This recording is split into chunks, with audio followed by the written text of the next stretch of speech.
করছেন। 46 ডিভিশনের brigade commander brigadier general Imran 24শে জুলাই রাতে তড়ি ঘড়ি করে বের হচ্ছিলেন। এ সময় পাশ থেকে আরেকজন অফিসার তাকে জিজ্ঞেস করেছিলেন কোথায় যাচ্ছেন। তিনি তখন বলেছিলেন শিকারে যাচ্ছি। শিকার শেষে পরদিন নিজেদের মধ্যে কতজনকে গুলি করে মেরেছেন তা নিয়ে হাসাহাসি করেছিলেন brigade commander brigadier general Imran. Brigadier Imran 5 তারিখ যারা কুয়ের পরিকল্পনা করেছিলেন তাদের মধ্যে অন্যতম। যদিও সেনা প্রধানের দূরদর্শিতায় তা সম্ভব হয়নি, কিন্তু অদৃশ্য কারণে তার বিরুদ্ধে এখনো পর্যন্ত কোনো ব্যবস্থা নেওয়া হয়নি।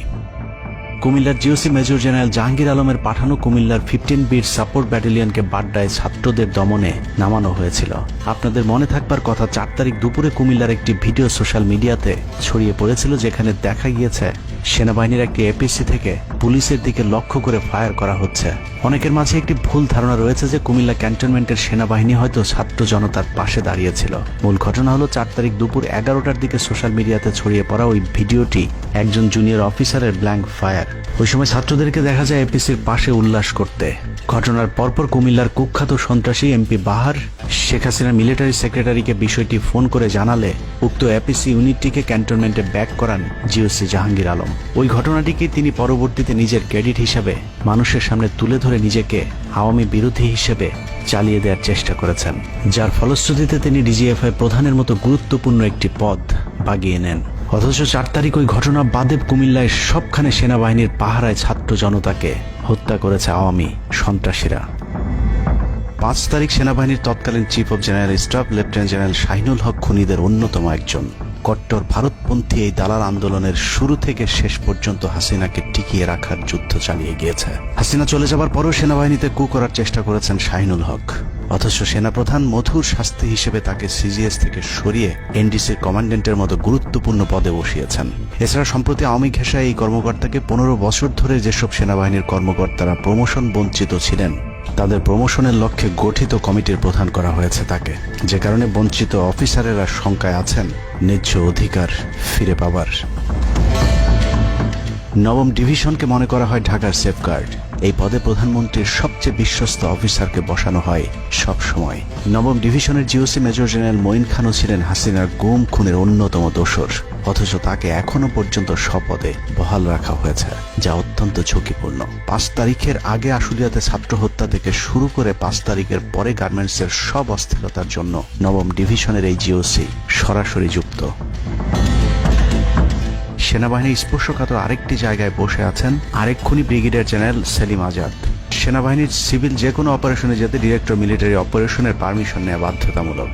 এমনকি জরুরি ভিত্তিতে কোনো অপারেশনে যেতে হলেও তাকে অবশ্যই পরে অবহিত করতে হয়।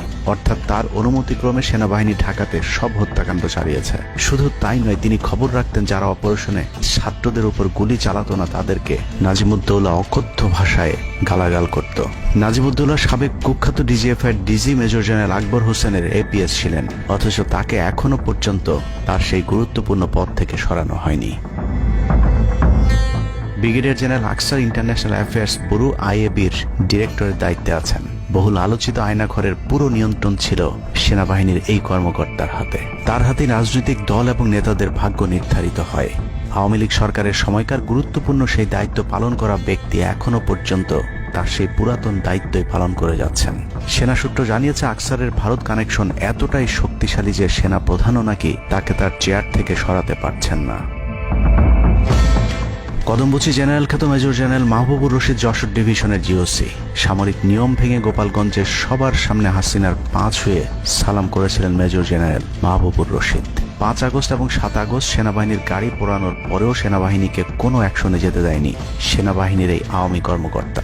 সূত্র জানিয়েছে 5 তারিখের পর থেকে এ পর্যন্ত একাধিকবার গোপালগঞ্জ আওয়ামী লীগ নেতাদের বাড়িতে গিয়ে বৈঠক করেছেন তিনি।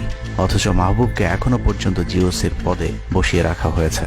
তার এই ক্ষমতাকে কাজে লাগিয়ে আওয়ামী লীগের অসংখ্য নেতাকর্মীকে ভারতে যাবার সুযোগ করে দিয়েছেন major general Mahbubur Rashid. Colonel Asad Khulna DGFI এর ডেড কমান্ডার। সেখানে বসে তিনি রয়ের সব পরিকল্পনা বাস্তবায়ন করে যাচ্ছে। জুলাই আন্দোলনের সময় যিনি আর্মি অফিসারদেরকে বলেছিলেন দেখে দেখে গুলি করেন, প্রতি গুলিতে একটা করে মারতে হবে, অথচ সেই কর্মকর্তা এখনো খুলনাতে বসে বিএনপি জামায়াতের নেতাকর্মীদের মধ্যে বিভক্তির ষড়যন্ত্র করে যাচ্ছে। খুলনা অঞ্চল দিয়ে তার সহায়তায় শেখ পরিবারের সবচেয়ে বেশি সংখ্যক সদস্য ভারতে পালিয়েছে।